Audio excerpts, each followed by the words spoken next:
Lady Neta while Uchwalo TikTok ni I am going through a difficult time. Kun waya ni duye mi abungwa nene the running family members are there. Waya ni running mi anagi kome. Kun tika kop big wine tika mall.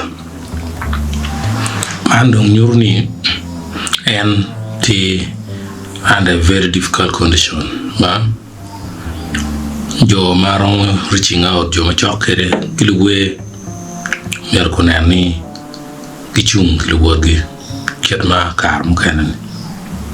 So Lady Neta jemne pu beri yor bore ngeo kachala we kirmo chera shows ben bingayo in the period no payot.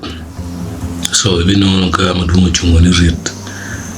So total frustration and drama. It's a really difficult moment.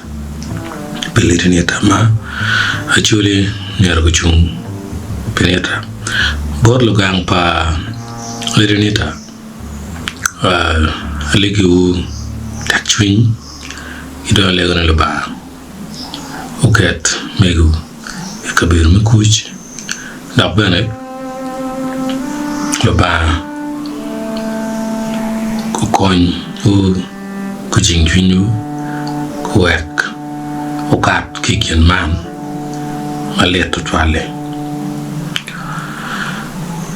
alego ni kudun pigwangu apoya